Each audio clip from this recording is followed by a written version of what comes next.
రాకేష్ నాన్నగారు రాజకీయాల్లో చేరారు, ఎమ్మెల్యేగా గెలిచారు. ఆయన మంచితనం మాయమైంది. ఆయన మనసు మారాలని ఎన్నో పూజలు చేశాను.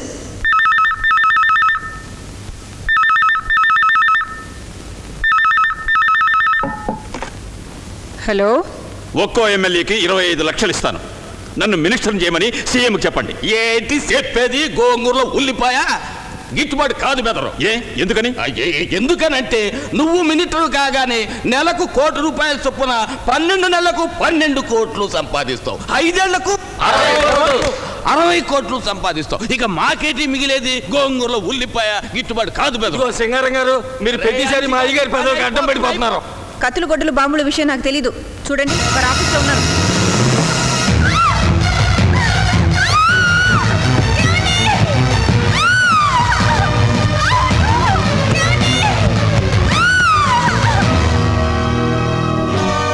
అమ్మగారు పడిపోయారు. ఒక్కసారి అయ్యగారిని పిలవండి. ఇక్కడ అయ్యగారు పడేటట్టున్నారు, నువ్వు వెళ్ళవై. అది కాదండి, నీకనయ్యా చెప్పేది. ఒక్కసారి అయ్యగారిని పిలవండి. నేను చీటీ రాసి పంపిస్తాను, నువ్వు వెళ్ళు. లేదు సింగారం, నేను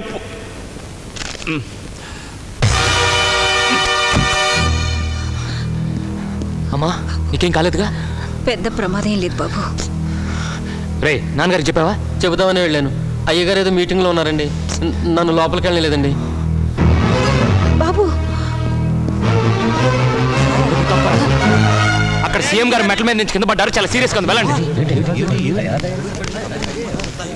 నాన్న, మెట్ల మీద నుంచి కింద పడింది సీఎం కాదు, అమ్మ. ఆ విషయం చెప్పడానికి వచ్చాను. You rascal! అమ్మకు బలంగా దెబ్బలు తగిలాయి. ఇక్కడ నాకు తగిలాయి. ప్లీజ్, మీరు వెంటనే రావాలి. ఎందుకు? తులసి నీళ్లు పోయాలా? పోయే వాళ్ళు నేడుస్తే ఆగుతారు. నాన్న, నువ్వు మారిపోయావు. రాజకీయ బురద గుంటల్లో పొరలాడే జంతువుల్లో నువ్వు జంతువులా మారిపోయావు. రాకేష్, నీకు అమ్మ కంటే రాజకీయాలే ముఖ్యమయ్యాయి. అవును, అమ్మ కంటే నీకంటే కూడా. సీఎంకి సీరియస్ గా ఉందని అబద్ధం చెప్పావు. ఇక్కడ వాళ్ళని జంతువులు అన్నావు. ఇది హైకమాండ్కు తెలిస్తే నా రాజకీయ భవిష్యత్తు ఏమవుతుంది? చెప్పు, అందరికీ సారీ చెప్పు. సారీ? నేనెందుకు చెప్పాలి? నా పరువు తీసినందుకు సారీ చెప్పు. పరువు? అమ్మకి దెబ్బ తగిలిందని ఏదో ఆవేశంలో చెప్పాను, అంతే. చెప్తావా లేదా? చెప్పు చెప్పు. సారీ. వినపడలేదు. చెప్పు చెప్పు.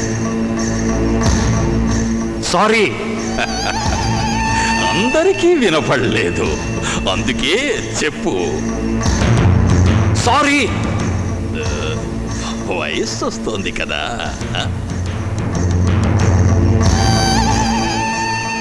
నేను ఇప్పుడు దాకా చెప్పిన సారీలు నీకోసం కాదు, మా అమ్మ కోసం.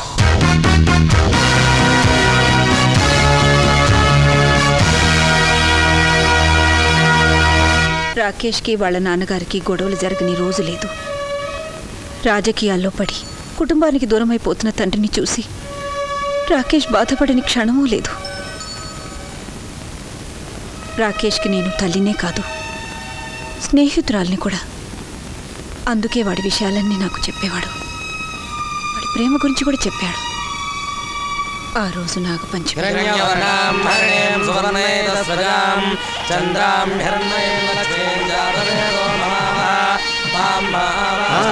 నమస్కారం. నమస్కారం.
అక్కడ కాదు, ఇక్కడ.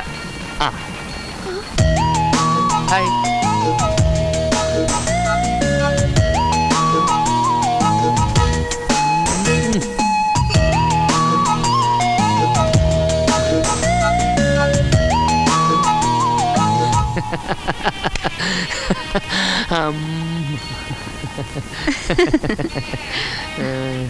బాగా దర్శనం చేసుకున్నావా? బాగా చేశాను. ఇంకోసారి చేద్దాం. వద్దు, పద. అరే ఇంకోసారి చేద్దాం. అన్ని ఏర్పాట్లు జాగ్రత్తగా చూసుకుంటారు కదా? అలాగే. నమస్కారం. మరి నేను వస్తాను. నమస్కారం అండి. రామ సురేఖ.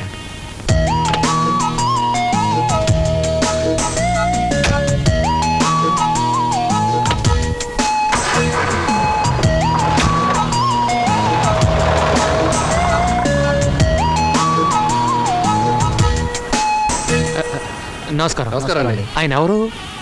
ఈ గుడి ధర్మకర్త, పేరు విశ్వనాథం. పక్కన ఉన్న అమ్మాయి ఆయన కూతురు. అచ్చా. వాళ్ళ అడ్రస్ ఎక్కడో?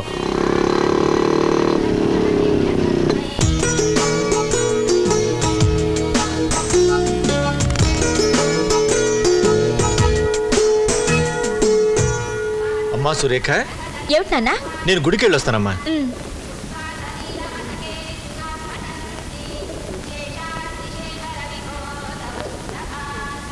పేపర్.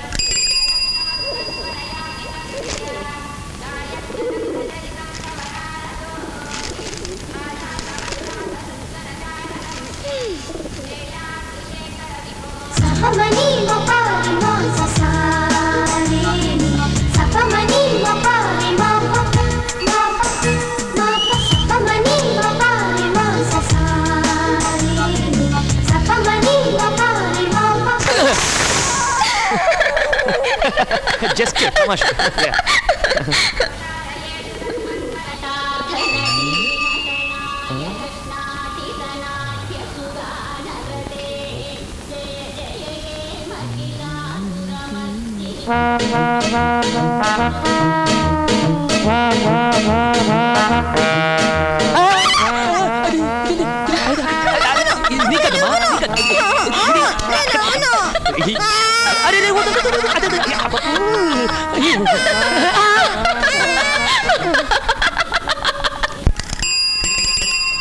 Paper paper.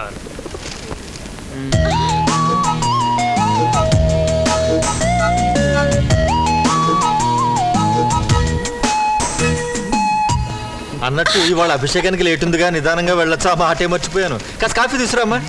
సరే నాన్న.